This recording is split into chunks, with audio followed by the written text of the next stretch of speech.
Showings of the Minecraft movie are delving into absolute chaos, and movie theaters across the globe have no idea what to do in response. Audience members, mainly who I would guess to be teenage boys, are in an absolute state of pandemonium at these brain rot phrases, especially when you get to the part that Jack Black says, chicken jockey. They are jumping up in the air, taking their clothes off, they're throwing popcorn everywhere, all over the floor. People are even bringing barn animals into the theater. It's insane. And cats and dogs living together, mass hysteria. I can see how leaning into this trend could be great for the box office numbers for this movie, but I also see how this is terrible for the interests of the movie theaters that are showing it and also sharing the revenue. They're in a bind because they want the money, but at the same time, if the experience is bad enough, it might turn somebody off ever coming back to the movies again. How much can you put up with? Like a lot of parents are bringing their younger children to see this, and they don't want teenage boys to ruin the entire experience for them. And you know, it's just unsanitary. It's just gross. They're throwing butter everywhere. It's rude. Let's watch a couple of these videos here. All right. This one first. This one was the worst, honestly. Okay, this is the chicken jockey. Chicken jockey. It's like it's everywhere.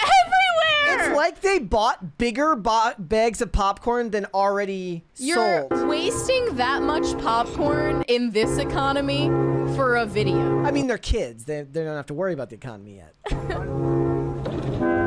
And the theater employees, of course, are left to clean up the mess. Theater employee has to clean all that up. Insane.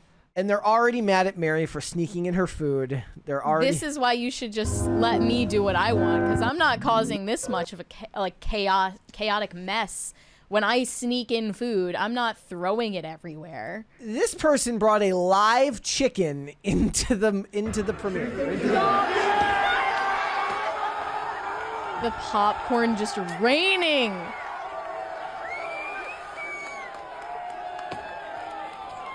Yep. An actual chicken. That's disgusting.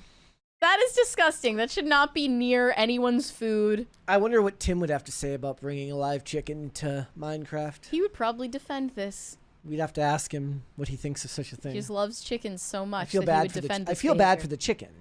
Yeah, the chicken is like, what's going on? Like, everyone is screaming. Yeah. It's dark in here. I don't know what to do. Yep. And then there's another video that I sent you where a bunch of teenage boys start actually like popping off streamers and confetti during this part. Chicken jockey. And one of them takes his shirt off.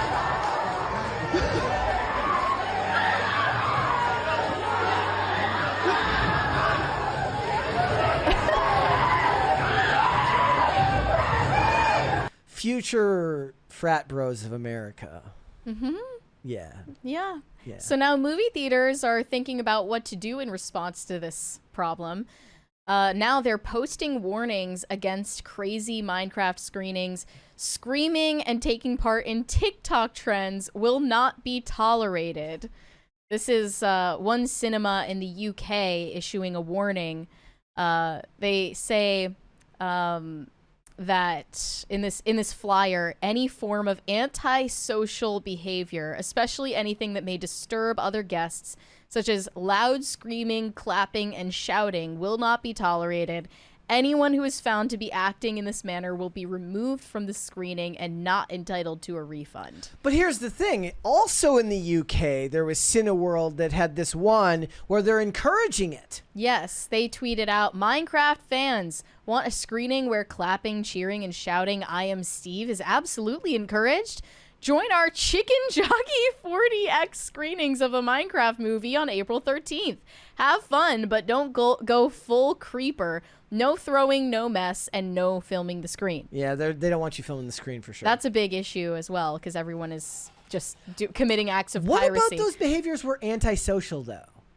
Because they're making it intolerable for everyone else in the theater, of course. Like, yeah, but it's what do you mean? But it's commiserate. But you're engaging in it with other people, so you're actually joining with other people who are also misbehaving. So it's social to them, but antisocial to the people that don't like it. I would categorize it as disruptive, but not antisocial. Okay. Be like going to a baseball game and saying you can't cheer.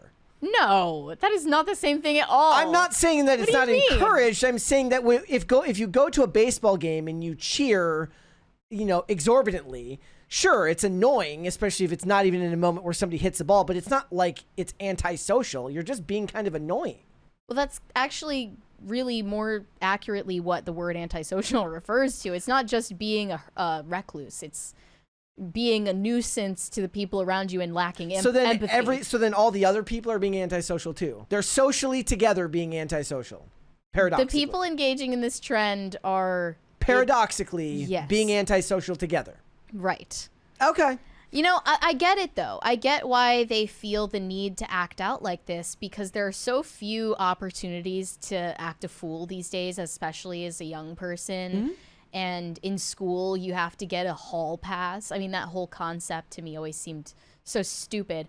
And, it's a way to escape the longhouse. Wait, so it's a way also for them to rebel against the post-lockdown behaviors. So would it be antisocial? But what would it be if, say, everybody at the theater is getting up and doing it, and you're the one person who's like this? Then you're not part of the party. Yeah. Okay. You're being a Debbie Downer. Okay. But that's why they had to put together a special screening for these people specifically, and they're like getting in a 4DX seat, so you're getting shaken about.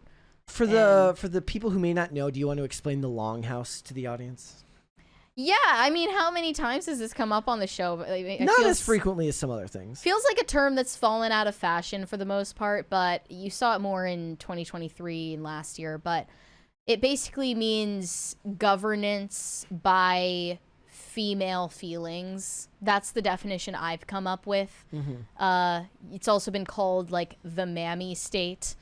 It's also been called HR tyranny. They should have called that Blue Origin ship the Longhouse. It's basically governance in private and public institutions based on female concepts of safety and security and stability. That's all of society that are risk now. Averse, that stifle men's instincts toward taking risks and rambunctiousness and mischief and breaking the rules in there is no more boys will be boys in the Longhouse. Yeah, it's the polar opposite of the boys will be boys approach.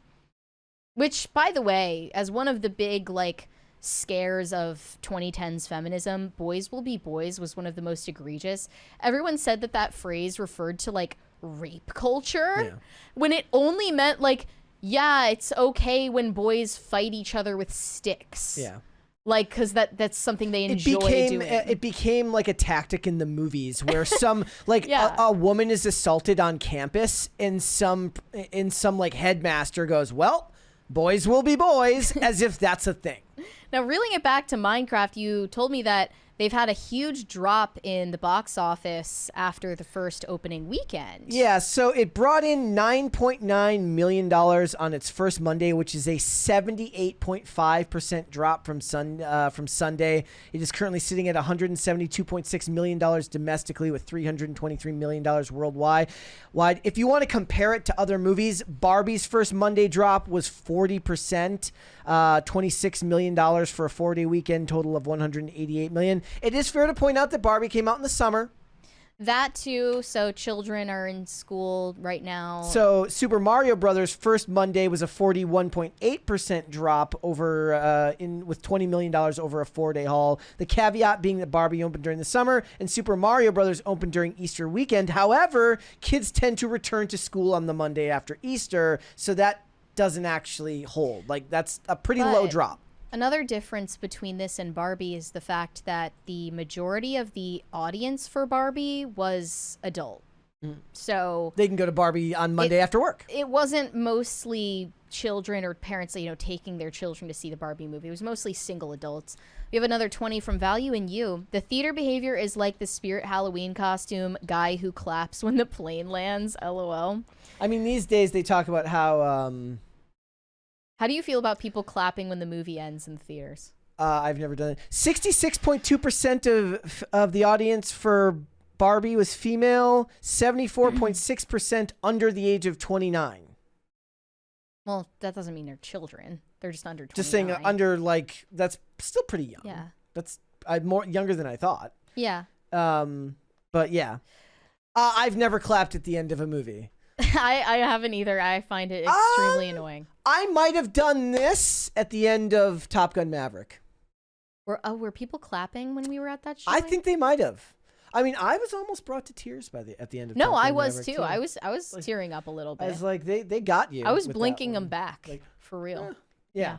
So that is a very big drop. And that was something that I pointed out when we were talking about this movie. I did Valiant Renegade stream last Sunday and Salty Nerd on Saturday, which is my point was, like, does the mimetic nature of this movie preclude it from being as successful as these other films? Because once people have gotten it out of their systems, it's not going to get, all right, like, you're not going to go and chicken jockey throw popcorn a second time. Yeah, no. I mean, it kind of loses its thrill. Yeah. We have a 20 from Shane H. Wilder. In my hometown, they do a show called Summer Mummers, which is an annual vaudeville show, part stage and part film. You cheer for the hero and boo or throw popcorn at the villain. It's fun, but different from doing it at a movie. That sounds extremely fun. I think we need a return to vaudeville. That would be... That was vaudeville. Is it vaudeville? I think it's vaudeville. I'll say vaudeville then. Okay. We need a return to that. It's like a happy medium between going to a musical and going to a movie. And before we finish up on this topic, I did want to point out, I thought it was funny because I was listening to the JB spooky reviews for the X-Files episode DPO from season 3, which I hadn't watched in a very long time. Reminding you that Jack Black was in that episode in like 1996, and he's been an actor. He was in the movie Airborne in like 1993. Been around the block. He was in commercials in like in the late 80s, so he has been around for a long, long time. I also love the new meme trend going around that says young Jack Black looks like that friend in school that knew a little bit too much about World War II. Yeah, just Google young Jack Black and look at the photo of him with a buzz cut. Yeah, you're gonna see it. He looks like, look, if he had been born a couple years later, he definitely would have been in like a Columbine movie. Right. Yeah. I see it for sure. Thanks for watching. Listen to full episodes of Pop Culture Crisis on Spotify. Keep up with us on social media and make sure you subscribe and ring that bell so you never miss the show. Bye, guys.